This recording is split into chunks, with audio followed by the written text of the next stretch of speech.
Moja zgodba. Pričevanja o totalitarizmih. Dober večer, drage poslušalke in dragi poslušalci. Začenjamo z oddajo Moja zgodba. Prejšnji teden ste lahko slišali prvo v nizu z naslovom Vosovski likvidatorji. V oddaji je bil objavljen posnetek pričevanja narodnega heroja Eda Brajnika Štefana iz leta 1979. Teh posnetkov je še več in tako boste danes lahko slišali oddajo, v kateri bosta spregovorila Franc Štadler Pepe, prav tako narodni heroj, in pa Kamil Kratochwil Mile. Zakaj smo se odločili za objavo teh zgodb? Dr. Jože Dežman.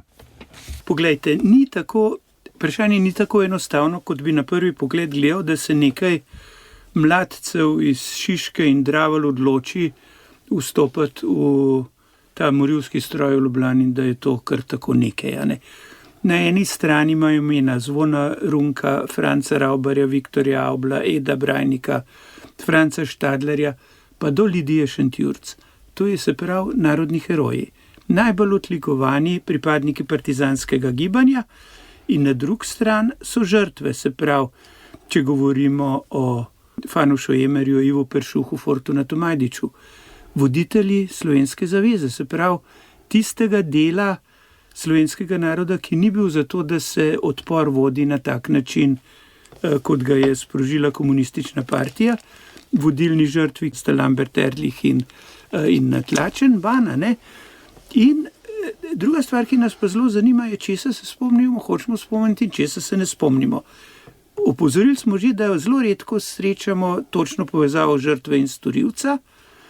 In tukaj imamo pa zdaj eno zanimivo dialektiko, o kateri smo pogovarjali. Namreč bratje Babnik, Zvone Runko, Štefan Brajnik, ulice, ustanove, poimenovane, velika čast v mestu heroju.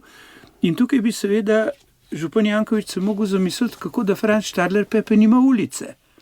Namreč Franc Štadler Pepe je vodilna mitološka oseba in tudi predsednik odbora po poteh partizanske Ljubljane ali kakršnekoli ob žici in tako. In v demokraciji izgine. Ali izgine zato, ker je bil nadležna oseba, ali ker bi bil ga potreba nekje bolj počastiti. Kot bomo videli pa ob Milošu Kobalu, je pa stvar še hujša. Miloš Kobal pa kar vse pozabi že, recimo, ko je pred letom dvema posnel intervju tik pred svojo smrtjo. Se pravi, gre za izredno pomembno vprašanje, kateri so tisti dogodki, kaj pomenijo v poteku druge svetovne vojne, kaj pomenijo v poteku revolucije, protirevolucije, v okviru rezistence, kolaboracije, kaj je to kolaboracija s Stalinom, kaj je to kolaboracija z Mussolinijem in Hitlerjem in tako naprej. Tukaj začenjamo lahko kvalificiran pogovor. Kaj je bil prvinski motiv za posamezno dejanje in kdo so tisti, ki ga izvajajo. Zato je toliko pomembno, da se zavedamo, da imamo opravka na en stran z osebami, ki so bile deležne v titoizmu najvišjih časti, in na drugi strani z osebami, ki so bile najbolj osramočene v titoizmu. So pa to oboje naši predniki in je prav, da dobijo pravico, se pravi tisto osnovno pravico do groba in spomina. Tukaj je tisto dragoceno tkivo, ki nas ob teh pričevanjih vabi k dialogu.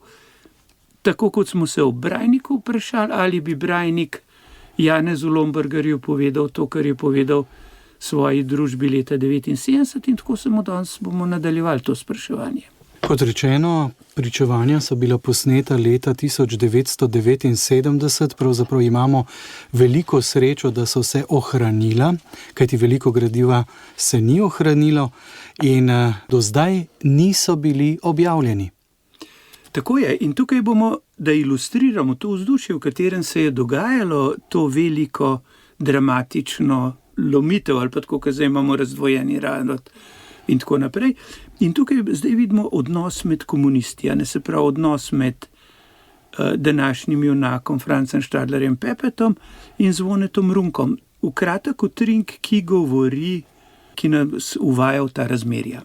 Prisluhnimo narodnemu heroju, tovarišu Francu Štadlerju Pepetu, kot je v pogovoru spregovoril 28. februarja 1979.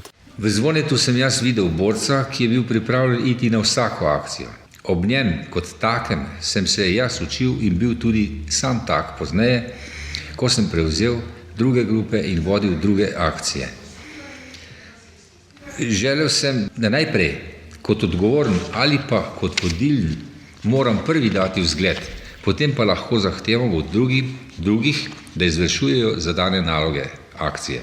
Tak mentor je bil za mene Zvone in enako sem bil jaz pozneje za druge. No, ko si vprašal, koliko priprav je bilo za prve akcije, priprav je bilo takrat zelo malo. Osebni dogovor, kje se dobiva in kako bova izvedla akcijo.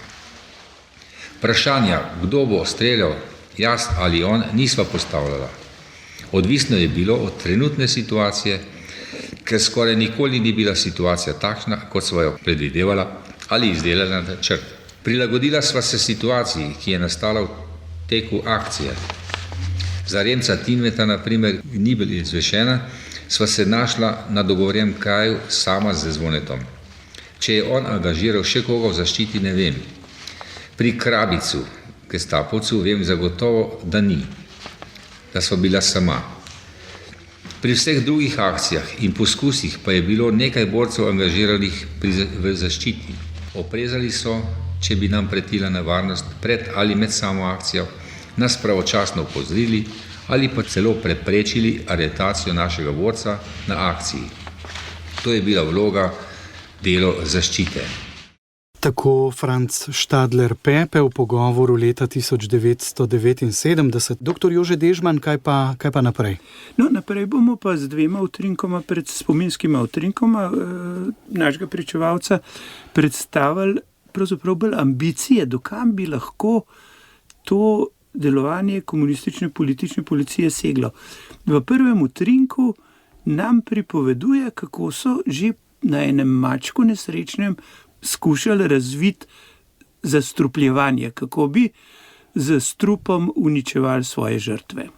Mi smo probali, ne vem, ali je bilo prej ali pozneje, to je za priprave neke akcije z hladnim orožjem. Ojča Flajs je Mišotu prinesla strup, da bi z njim neslišno izvedli justifikacije. Prinešeni strup in injekcijo je prinesla, da bi jo probali na mačku, Mišo in jaz. Predno smo mačka našla in ujela, sva bila že precej upehana in utrujena. Ujela sva majhnega mačka, nesla sva ga čez korensko progo in se tam na travniku šla zdravnike. On je mačko držal, jaz pa sem mu vbrizgal injekcijo. Ker tega posla nisva poznala, sva le s težavo končno vbrizgala strup mačku z namenom, da ga omamiva. Potem sva mačka spustila. Maček je sicer mjavkal, ko nam je všel. Zdaj se pa nam je, da je še bolj živ in zdrav kot prej. Pri tem sva ugotovila, da s tem orožjem ne bo nič. Zastrupljanje torej ni prišlo v poštev, doktor Jože Dežman? No in naslednja zgodba je pa zanimiva, ker če bi vedeli, ali je general Lev Rupnik vedel, kaj ga čaka, bi se lahko spraševali mogoče o čem resnem, ampak jaz verjamem, da je to spet ena anekdota, ko so poskušali pravzaprav zelo ambiciozno generala Rupnika kar razstreliti. Jaz bi rad še na akcijo na Rupnika opisal, ki tudi ni izvedena bila, ampak pač je interesantna, ker je bilo tu precej truda. V poletu 42 sem dobil od Štefana Prajnika nalog za atentat na narodnega izdajalca generala Rupnika Leva. Za to nalogo je bila formirana grupa, poleg mene Hrast Silvo, Gigi, Ogrizek Miloš, Samo, za neposredno izvršitev in Pleško Franci v pomoč na njegovem stanovanju ali pa od stanovanja od brata njegovega. Izdelali smo načrt. Po obveščevalnih podatkih se je Rupnik vozil z avtomobilom na urad, mislim na magistrat po Marmontovi, kjer naj bi montirali mino izpod jaška na sredini ceste. Do jaška je vodila kanalizacija od večjega potoka Gradaščice, najprej manjši betonski kanal 3/4 do 1 metra premera, dolg je bil kakih 40 metrov, naprej pa povezan z kanalom, ki je bil večji, pokončno jajčaste oblike, visok cirka 2 metra, širok v sredini 1 meter pa 1,5 metra in pa dolg 60 do 80 metrov. Po teh kanalih je bilo treba speljati kabel od jaška do levega brega Gradaščice, od desnega brega pa priključiti baterijo in stikalo, kar je vse pripravil Hrast Silvo kot tehnik, elektrotehnik, za vžig mine. Mino pa montirati pod jašek na Marmontovi in jo z vrečami peska in in uporniki podpreti čim tesneje in tik pod vrhom jaška, odnosno pod štirioglatim pokrovom, tako da bi bilo dejstvo usmerjeno navzgor nad cesto. Mina je imela preko 40 kilogramov. Eksploziv je bil v štirioglatih pločevinasti škatli, na katero smo montirali detonator in potem tudi priključili kabel. Vse to smo nosili od stanovanja Pleškovih skoraj 100 metrov do Gradaščice po vodi, ki je bila takrat do višine naših prsi, široka cirka 4 metre, nadalje do kanala in skozi kanal do jaška.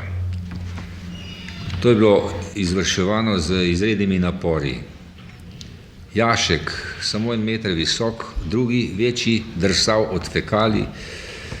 Prvi del kanala sem nosil mino čepe na kolenih, da se v vodi, ki je bilo precej cirka 30-40 cm, da se mina ne bi zmočila. Velike težave so bile tudi pri podpiranju mine, da bi delovala ne navzdol, ampak navzgor na jašek in na cesto, kjer bi naj zapeljal avto z rupnikom in takrat, tudi Silvo je bil zadolžen, da bi on dal kontakt, takrat, ko bi zapeljal po dobrem viziranju avto s prvimi kolesi na jašek.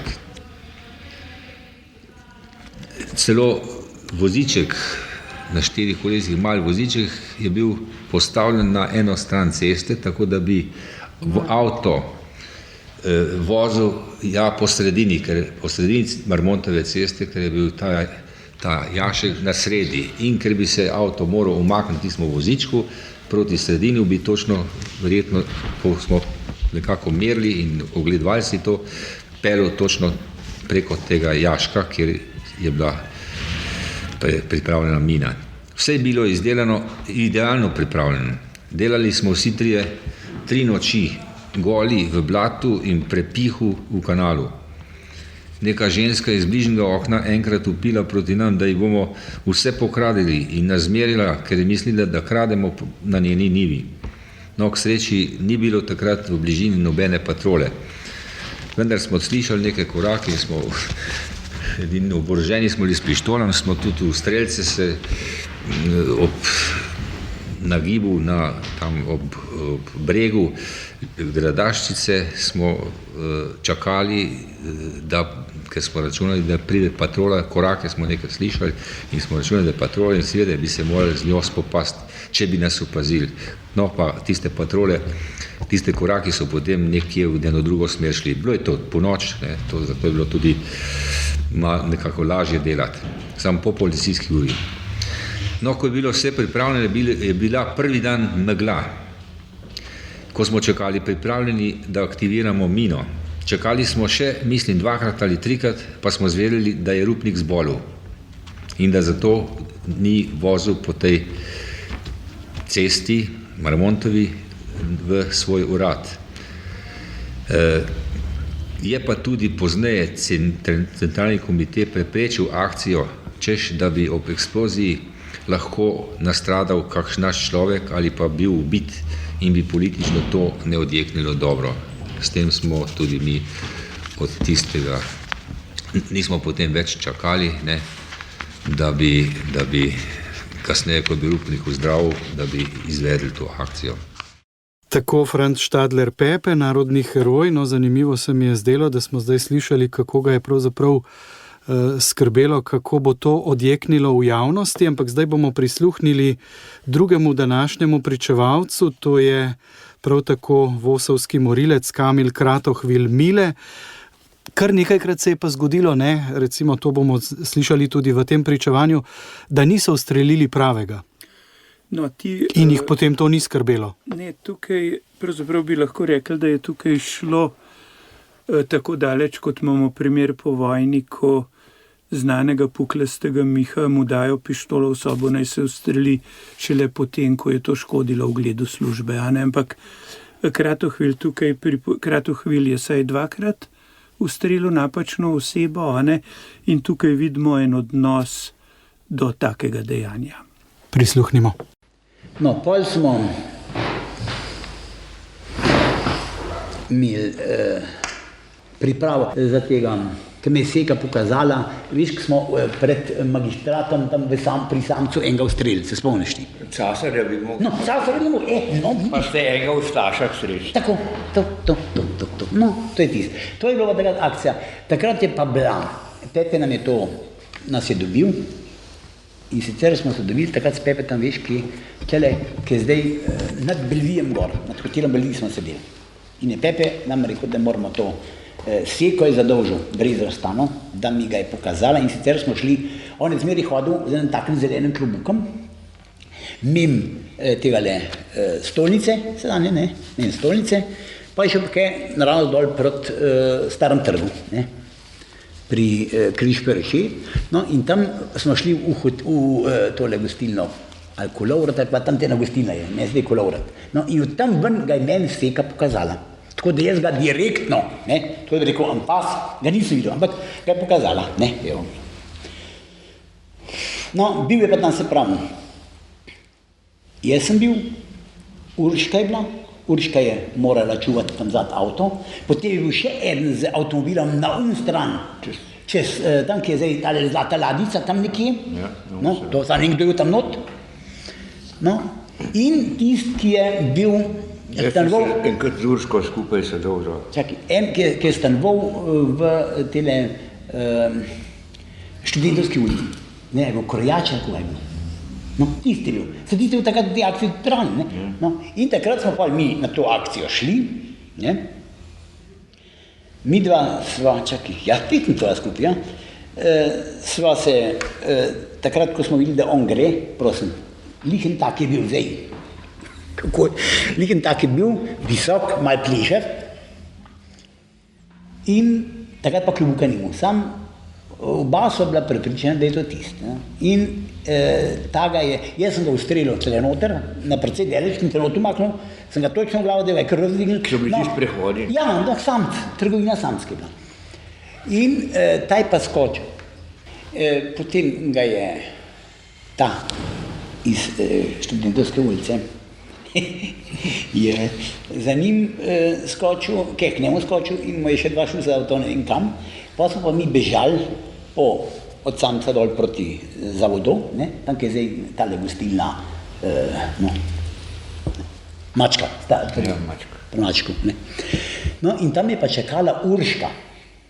Bila je v avtomobilu in imela je not tega taksista, to je bil taksist. Bil je pa ta človek, kakor so mi potem rekli, belogradit, en tak, ne nam naklonjen, ne vem, belogradit. Zato, ker ta je pol izdal unga ta drugega.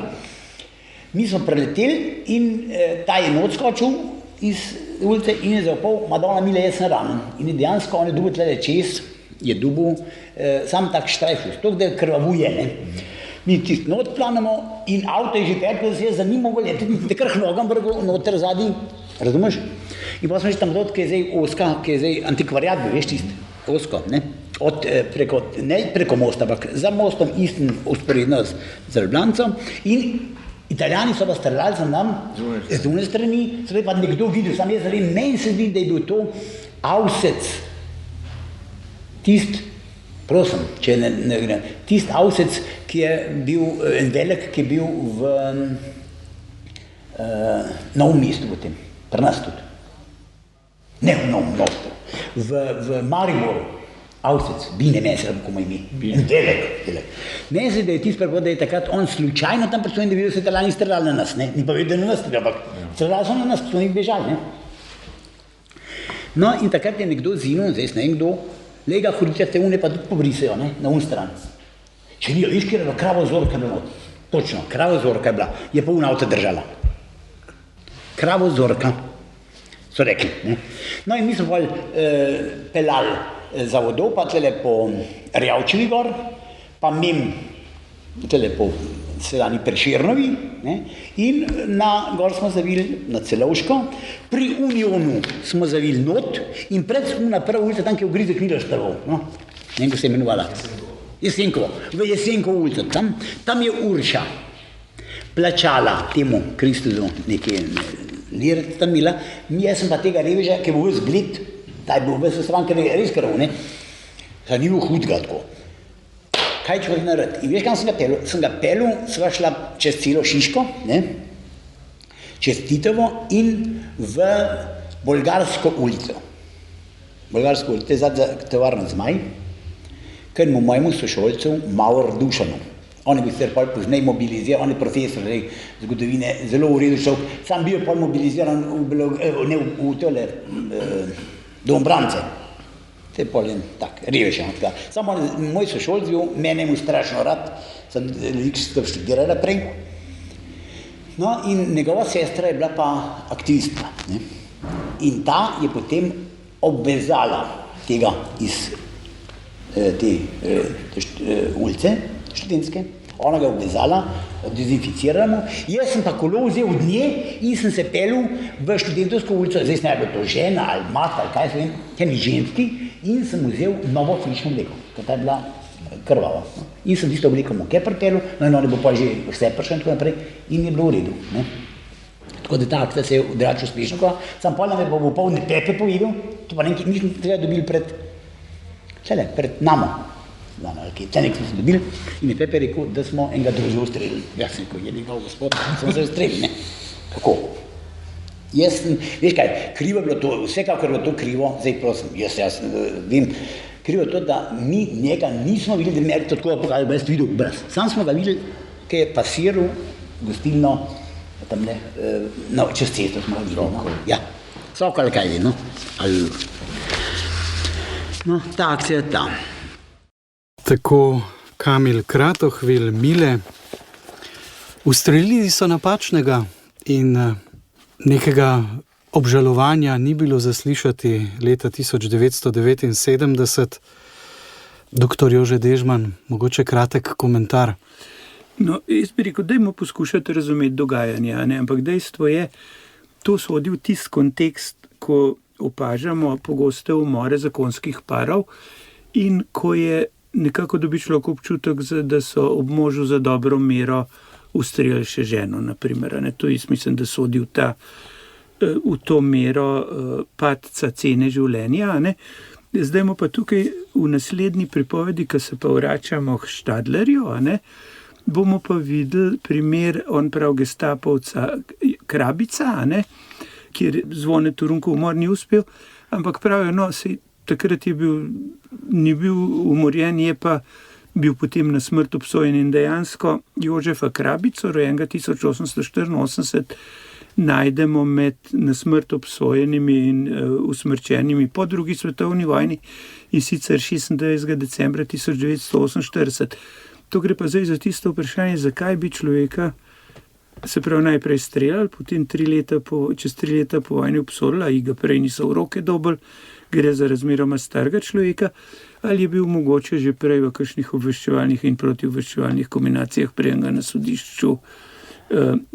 sodišču dokončno obsodijo, ker imamo tudi take primere človeka, naprimer ugrabijo na Brežini, pripeljejo v Ljubljano, ga pošljejo po obdelavi še enkrat na vohunsko delo v tujino, ko se ne obnese, ga spet ugrabijo, vtaknejo en sodni proces in obsodijo na smrt. To bodo tiste dimenzije tega podjetja, o katerem smo še spraševali, ampak poslušajmo pa zdaj Franca Štadlerja Pepeta.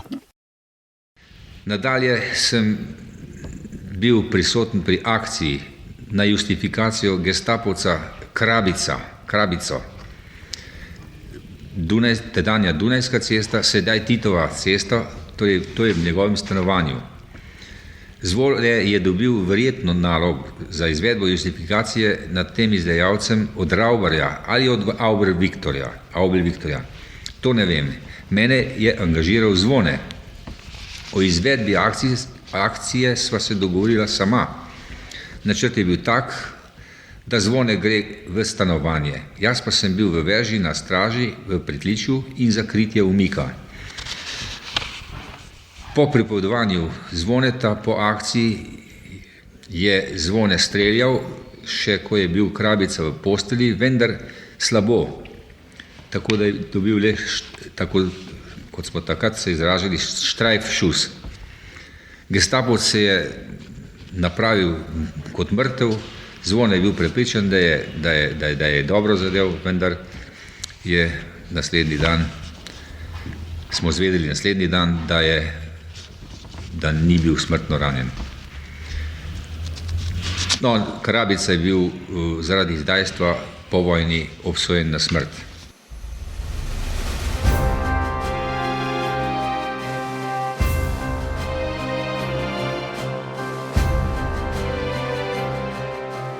Z vami Radio Ognišče, oddaja Moja zgodba.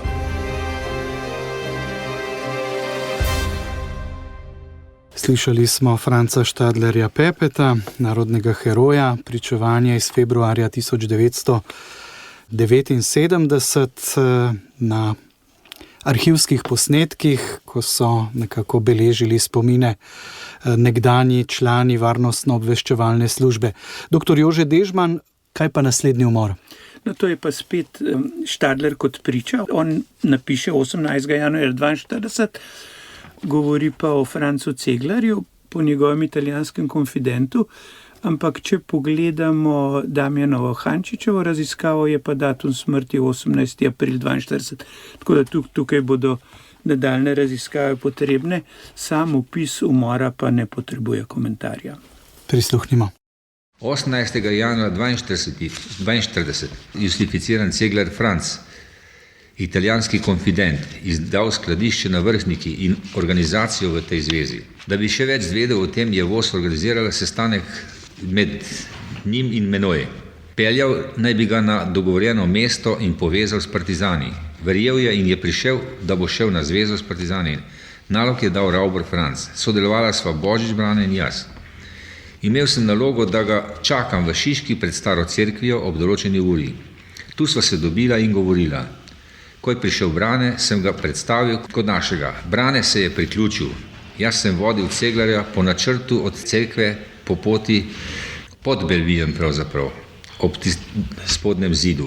Med potjo sem ga prepričeval in zamotil s pretvezo, da mu bom dal kontakt z našimi. Brane je imel nalogo, da ga nekje pod Belvijem na najožjem delu in ko bova midva v pogovoru, malo izostane za nama in izvrši justifikacijo. Tako je tudi storil. Ustrelil ga je v glavo in z drugim strelom v vrat. Tako so konfidentu Ceglarju preprečili nadaljno izdajanje. Umik je bil na Celovško cesto, nato po raznih poteh blizu bunkerja, Kosirnik v Šiško, kjer sva tudi oddala orožje. Pištole nam je, kot se spomnim, malo pred samo akcijo pripeljal Kropa Acko. O uspešno izvršeni akciji sva poročala Rauberju, ki naj jo je pohvalil, povedal, da je to bil zelo nevaren izdajalec, da je poznal našo tedanje organizacijo, ki bi so po vrsti v sodelovanju z italijansko policijo odkrival in izdajal. Poznal je precej naših organizatorjev. Tako Franc Štadler Pepe, zanimivo je, da smo slišali, da omenjeni ni izdajal, ampak bi lahko, ker je poznal. In oni so očitno tudi vedeli, da bo in ga zato preventivno, lahko rečemo, ustrelili. Dr. Jože Dežman. Namen zgodovinskih raziskav je pravzaprav presoditi stvari, kot so se dogajale, a ne prav gotovo bomo lahko v prejšnjem primeru to raziskavo še vodili. Še bolj pomembno pa je, da razumemo, da pravzaprav takrat je bila ta oblikovanje realnosti je bila pač propagandno-politična produkcija, to je bila proizvodna teh spopadov in tako naprej. In ravno, ko smo že pri Brajniku slišali, kako natančno je opisal umor Avgusta Praprotnika, industrialca, liberalnega politika, človeka, ki je skušal tudi vplivati na dogodke takrat, da se bomo seveda tudi v njegovem primeru lahko spraševali, kaj je hotel, kaj so tisti hoteli, ko so ga umorili, in imamo pred sabo ves čas, da ta dialog načnemo. Je pa treba vedeti, da Praprotnika že pred umorom blatijo, je propagandna priprava, se pravi umor značaja, naprimer očitajo mu, da ko zbira pomoč za izgnance v Srbiji, da se s tem okorišča in tako naprej, ampak to so vse stvari, ki jih ne moremo niti dokazati, verjetno. O katerih se bomo pogovarjali. Ampak kakšna tarča je pa Avgust Praprotnik, nam pa tako kot Brajnik pove tudi Štadler Pepe. Se pravi, to bo zdaj drugi pogled na isti umor, kot smo ga predstavili že v prejšnji oddaji. To je pogled na to, kar naj bi bil ponos, recimo, stalinistične politične policije. To je kronski dogodek, ki so ga premlevali, se o njem pogovarjali, pilali, vsako fineso se spraševala, je bilo to tako, si stal malo levo, malo desno, kdo ga je strelil, kako gor, dol. In to je podobno, imamo, recimo na Gorenjskem je ena taka anekdota, ko umorijo nemškega bančnega uradnika in na koncu, ko narediš seznam, ni bilo partizana, ki ga ne bi ustrelil takrat. Tako to je. Tako kot danes, jaz sem prepričan, bi vsi partizani, ki so takrat streljali tistega človeka, bi danes pozabili, da so ga streljali. Ampak tukaj imamo velik ponos, strašno častno je bilo, da si bil zraven pri umoru Avgusta Praprotnika. O sledenju Praprotnika. Na sestanku decembra 1941, ko je bil komandant varnostne službe Marjan Dermastja, sva z Mišom Runko Stanetom prevzela zasledovanje Avgusta Praprotnika. Jaz ta delam z varnostno skupino, z varnostno grupo, Mišo pa za sledenje z ostalimi sledilci. To je trajalo skoraj 3 ali 4 mesece. Takrat sem jaz dobil stik z Lidijo Dermastjo Kovič za lažje zasledovanje po cesti kot kamuflaža. Enkrat, to je na dan same akcije, sem za spremljevalko imel Ljubo Verdirjevo. Tako ni bilo sumljivo, ko sem stal na Miklošičevi in čakal, kdaj se bo pojavil Praprotnik iz svoje stanovanjske hiše, poleg takratne vzajemne zavarovalnice. Benko, kaj te je napotilo na to? Pepe, vedel sem približno, kje hodi. Podatke sta mi dala Lidija in Mišo, ki sta Praprotnika sledila že prej. Vedela sta, odkot pride, kam in po katerih ulicah hodi. Običajno je šel po Miklošičevi mimo Sodnije čez park na Dalmatinovo ali pa mimo Sodnije po Tavčarjevi v Tavčarjev hram. Od tam je krenil na Titovo v Slavijo, kjer je bila njegova ljubica Žerjanova, ki je bila tudi ob njem v času justifikacije. Bila je lepa žena, precej mlajša od njega. Pri njej se je zadržaval malo časa ali pa tudi včasih dlje. Od nje je šel v Betovnovo, v trgovsko zbornico.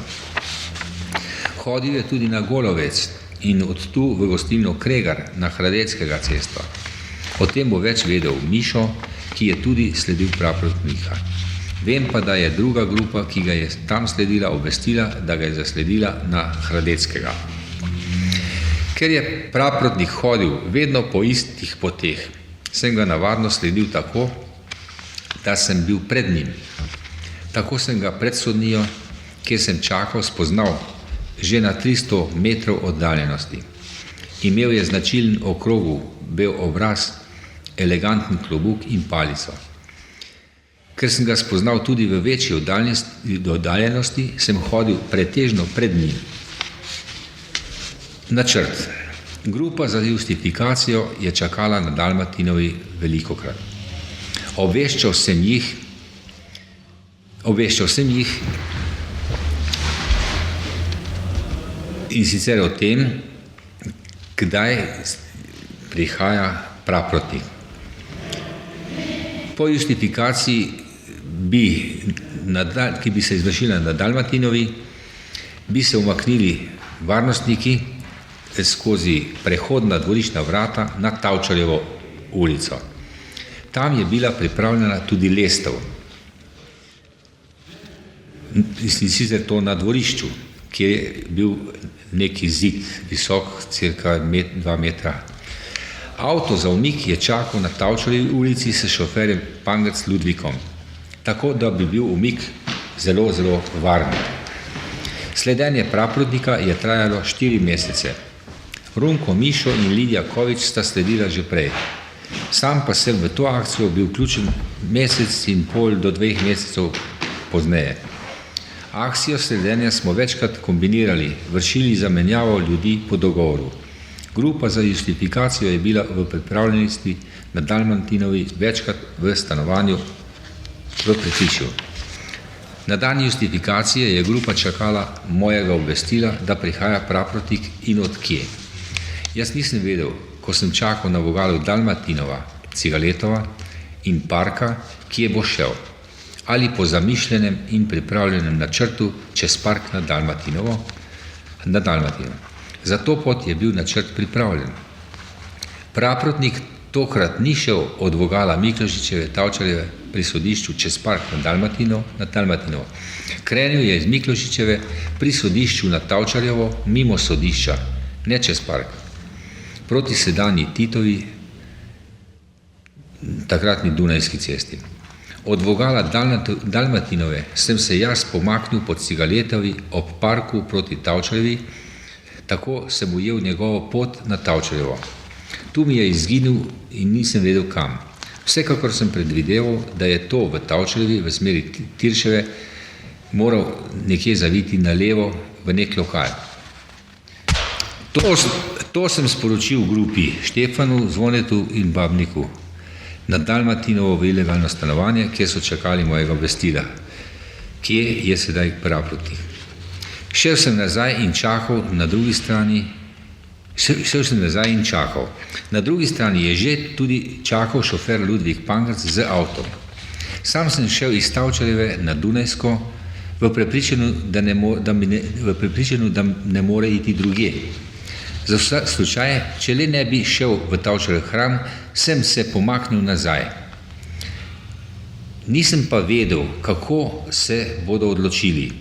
Štefan sam pa mi je dejal, da bodo akcijo na njegovo odgovornost vseeno izvršili in to na Tavčarjevi ulici, kjer se je praprotnik večkrat sestavljal sa svojo ljubico Željavlovo v Tavčarjevem hramu v bifeju, kjer je bila akcija tudi izvršena.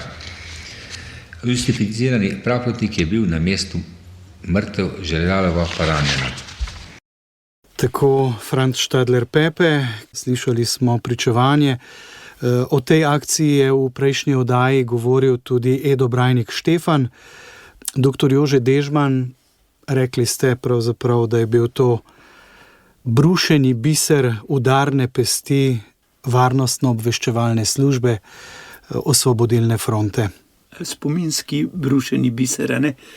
In v nadaljevanju, ko bomo spremljali pravzaprav en finiš v Ljubljani, kjer se potem iz Ljubljane dogajanje kot po nekem indigo papirju prenese na podeželje, ko imamo fazo vojvodstva na pomlad 1942, ko nam odlična knjiga Jožeta Možine to dogajanje nazorno razčleni, ilustrira, potem vidimo, da je šlo samo za dejansko indigo, pretipkavanje, presnemavanje, prenašanje vzorca na podeželje in več kot 1000 umorjenih sproži državljansko vojno, ampak v Ljubljani bomo pa pravzaprav v naslednji oddaji tudi ljubljanski finale spremljali. Gre za umor Lamberta Ehrlicha, gre za umore Iva Peršuha in Fortunata Majdiča in seveda sklepno dejanje terorja v Ljubljani, umor Marka Natlačena. To so stvari, s katerimi je bilo dogajanje pravzaprav zapečateno, tukaj pravzaprav poti nazaj ni bilo več in zdaj, ko gledamo, pravzaprav vidimo tisto spraševanje, ki je nujno.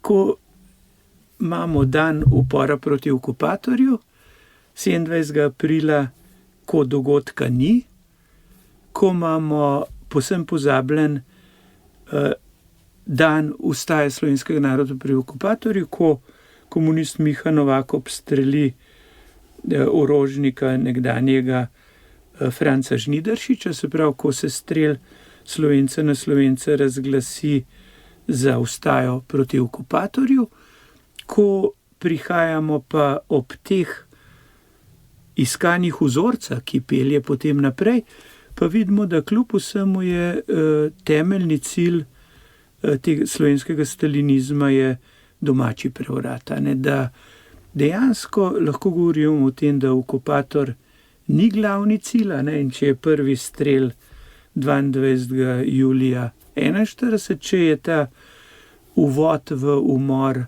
vojvodstva, rečemo, če dirigirano nasilje v Ljubljanski pokrajini, če je to potem naslednja faza, kjer pa tudi, recimo, kolega Boris Mlakar analizira, da poti, ko v krogih nasilja med Slovenci, da poti nazaj ni, je po kapitulaciji Italije, z stotinami umorjenih vojnih ujetnikov proti komunistične strani, z nasiljem, ki potem pride, se pravi, mori se takoj, ko je to možno, in potem gre seveda v začetek leta 1944 je Gorenjska krvava, Primorska, potem imamo pa seveda veliki finale, ki ga je pa že Jera Vodušek Starič že leta 1992 nazorno opisala.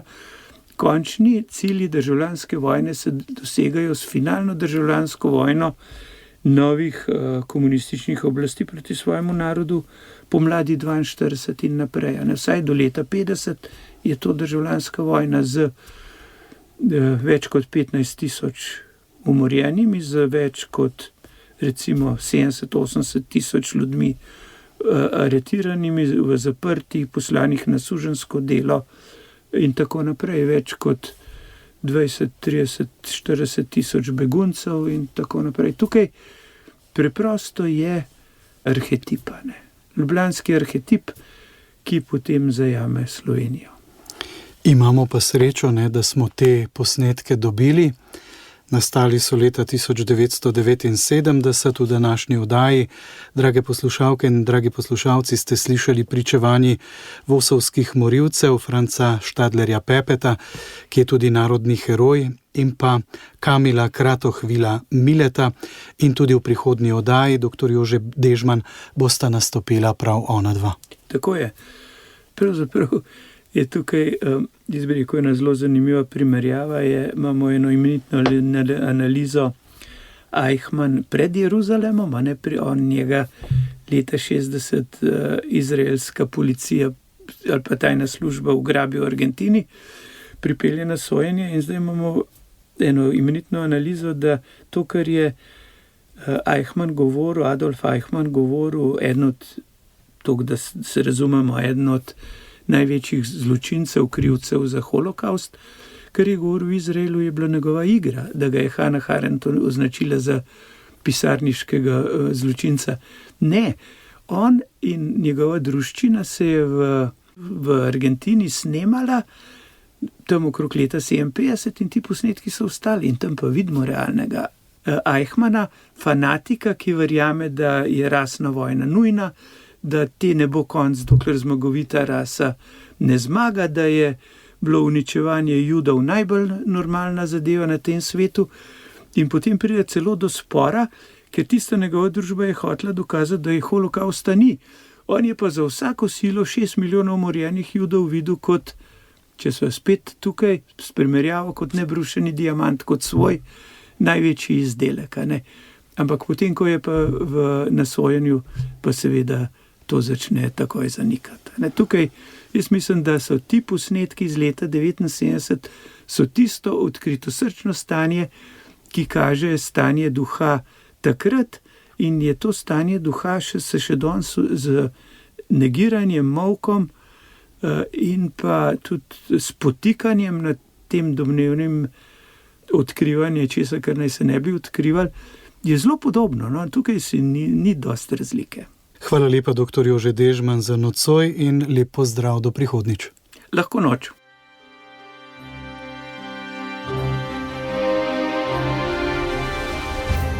Moja zgodba.